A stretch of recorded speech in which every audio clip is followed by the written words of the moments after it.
Hello again. In this video we're going to talk about this device. This is a new device. It's an anti-lost tracker.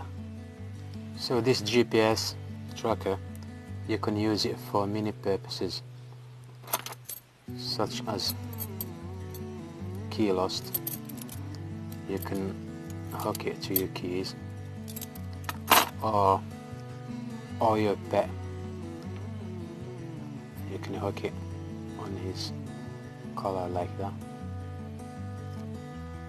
So now I'm gonna show you how to use it and how to set it up. This is really useful device for many purposes in case of loss. First thing we need to do is put in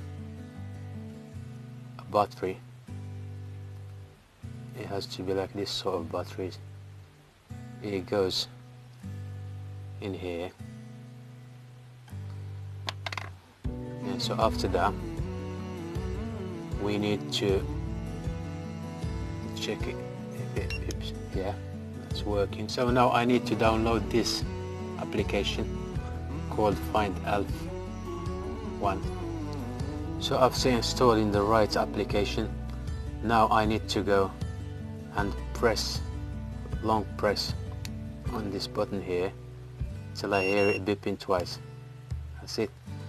And after that I need to go and press on search here on application. Here we go. You see I've got it here, iTag.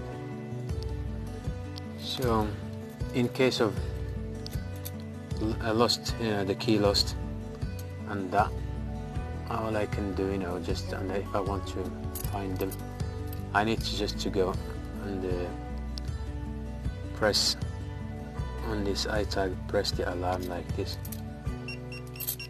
and as you can hear now it's beeping like this, and I'll show you with the sound and that, I'll show you exactly where my device is with my keys. And it will be the same thing, in case of the pet lost. All I need to do is just go on my mobile phone and press the alarm, and I can localize my pet if it's around the house or something like that. Also, if you press this location here, this button here below, it will localize where your device is,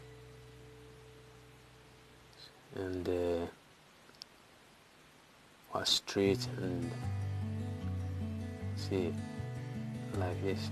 It show you exactly where, and you can localize your pet or your keys or your car or your motorcycle, anything like that. Now the other bonus you can get on this from this device is, for example, if you lost your phone, you don't know where you put it, all you need to do, you go on the device like this and press button twice like that, and automatically the alarm on your phone goes off, and you're going to be able to localize your phone in case of lost. Very important note: to use this device, your Bluetooth on your phone needs to be always needs to be on like this, so you can use the device. Finally, I hope you enjoyed watching my video for today. If you have any doubt or question again, leave it in the comments below. Don't forget to press like and subscribe, share if you can. Thank you very much, and see you in my next videos.